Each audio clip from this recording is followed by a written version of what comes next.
Good afternoon, everyone. I'm really excited to be here today. And I want to offer my sincere thanks to the Academy for Cultural Diplomacy for having me attend the conference. The thing I'm going to talk today is about my article, Peace Through Strength. Is Donald Trump peace equal to world peace?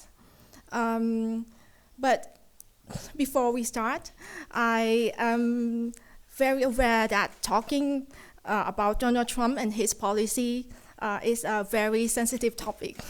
So I'm going to try to speak neutrally from an academic standpoint, and don't worry, I will make it short. Okay, so what is peace through strength? The concept of peace through strength is a strong military can preserve peace. Historically, the first president of the United States, George Washington, said, if we desire to secure peace, it must be known that we are at all times ready to war. So it seems this idea has been at the core of American foreign policies from the very beginning. Now let's move forward to when President Reagan reinforced this idea in 1986. During this administration, the size of the U.S. Army grew, and we saw the development of the new weapons systems. This is peace through strength. Today, for President Donald Trump, we can see he wants to restore the U.S. military as the strongest, most powerful fighting force in the world, and also leading the peace through strength again in his foreign policy. He promises to restore safety and security around the world. He also claims that he is the, I think you heard this, he claimed that he is a president of peace, peacemaker and unifier. He said that he can end 7 wars in 7 months. Is that true? Think about it. Okay, so I keep questioning the phrase of peace through strength and his action for making peace. Through the definition of peace, it's wide scope and many different meanings. But in general, peace usually means the absence of violence and no war, right?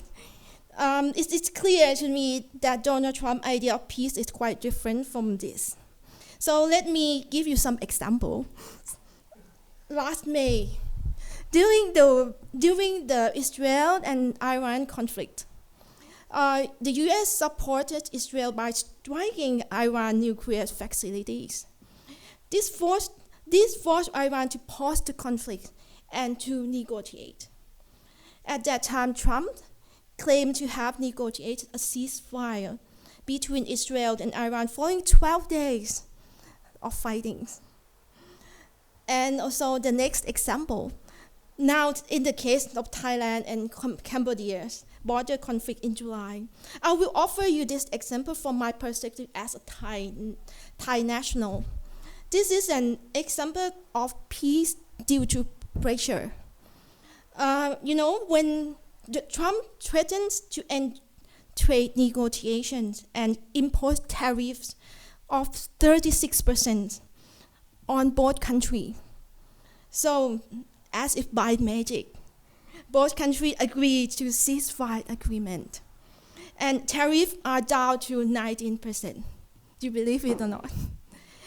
But actually, such an agreement is fragile. And each side has already accused the other of violations. Thailand and Cambodia have been fighting for more than a century. And this cannot be solved by Trump in just one day. We can see that actually Trump wants to achieve peace as a deal maker rather than an actual peacemaker. So these two conflicts show the strategies of peace through strength is based on the idea that military and economic pressure can alter the behavior of nations and force them to cooperate. I think minority might, economic sanction, and aggressive diplomacy can heighten tensions. And so, with this can see peace through strength has become peace through war. This will be much worse if we just use power only and leaving peace behind. This we call power without peace. For me, I believe that the world peace can exist. And this can happen with cooperation between all the countries of the world. Organizations like United Nations can help with world peace. So it's vitally important we support the United Nations to maintain our peace and security. Well, I am coming to the end of my presentation for today. I hope that you enjoyed what I had to say again, and I'm very honored to have had this opportunity today, and thank you for kindly for your attention. Thank you.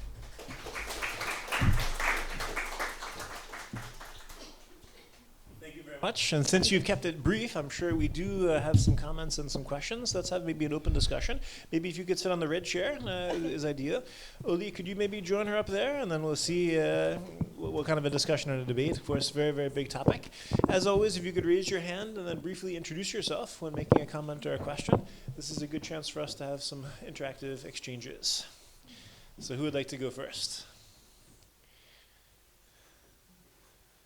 Don't be shy. Excellent. Now let's use the opportunity to engage. And again, if you could reintroduce yourself, would be great. Hi, my name's Daniel, and I'm from the U.S., and I deal with him all the time. Can you give more details as to what Trump claims he did? Did he do much to solve the conflict or mitigate the conflict between Thailand and Cambodia? And what do you think needs to be done to fix that conflict?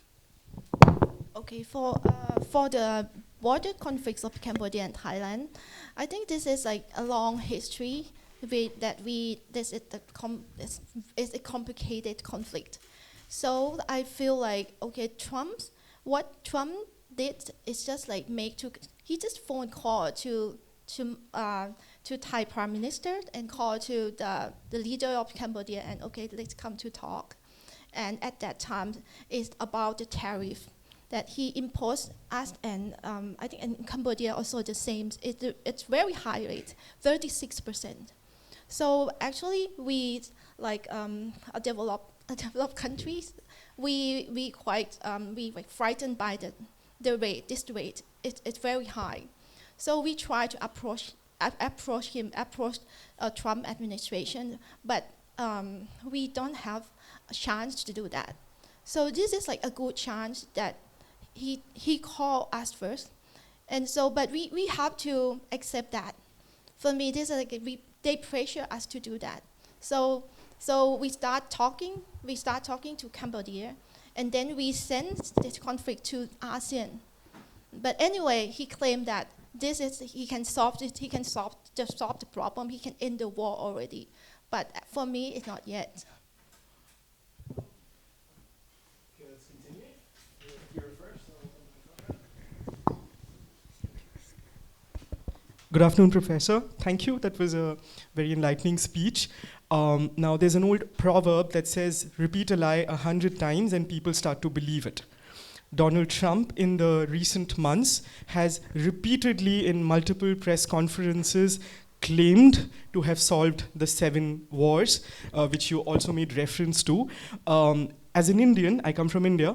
As an Indian, the conflict that he supposedly resolved between us and Pakistan earlier this year was something that he's pronounced from multiple public platforms, much to the embarrassment of the Indian government and Indian diplomatic channels. My question to you is all of this a futile to my eyes at least, for him to maybe lobby for the Nobel Peace Prize? If not, is this just the tantrums of a petulant child-like person in a position of power? Thank you. So you asked about he deserved the Nobel Prize, right? I think for me, peace for him and peace for the original peace is not the same. It's different. For him, he just thought that peace he can just bring to countries to talk, and this is a past the conflict. It's not like it's not in the war, in the conflict. It's not a permanent peace. The war, the conflict still ongoing, but I don't know when. Yeah. Still with the microphone. Do it without. You talk about you talk about Trump. Peace.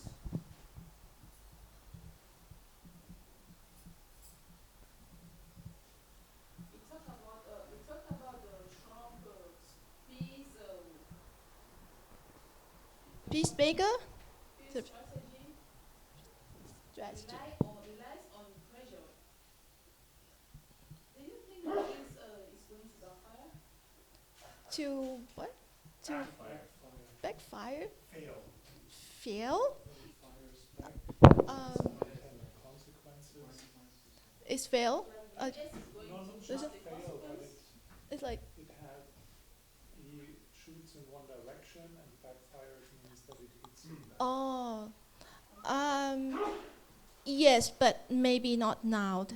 We have to see it in the long term, because now it seems like Trump administration had a lot of power, but I think we should wait and see what will the country will react first, because this is only 7 months. I don't think that I can analyze that, but I think many people disagree to his policies. Yeah. So, what do you think what do you think we can do as regions to improve what we think Trump is doing really bad? What we think he's doing bad. So what are the measures we need to use to improve his policies? Oh, for me, as I told you that actually we many countries, I think we should stick on the UN, because United Nations is the organization to maintain peace and security. But if we stick on the organization and we do everything like under the regulation, international law, I think it's the best way. Yeah.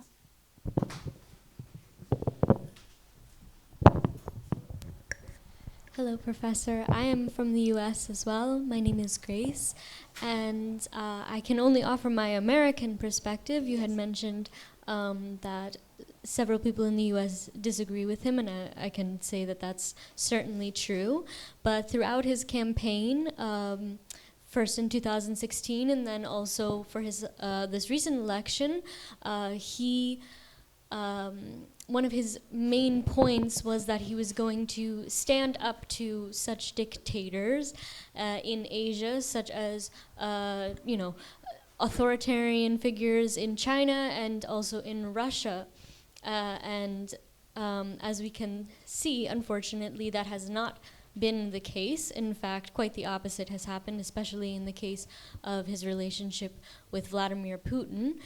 My question to you, from your perspective, as a person from Asia, is what threat does Donald Trump pose to the countries surrounding in that area, that are subject to the aggressions of Russia and China?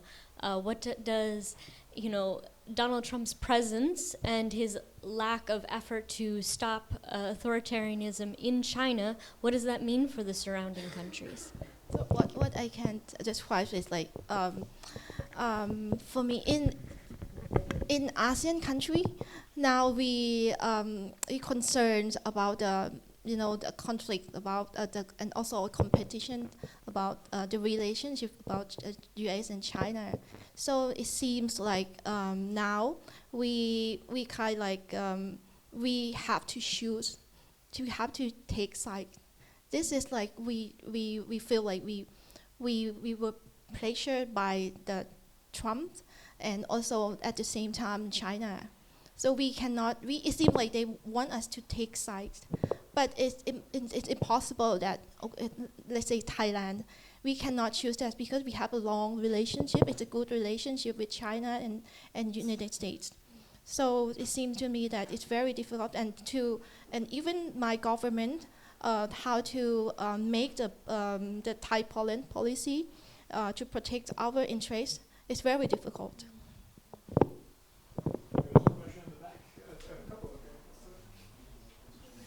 Many questions.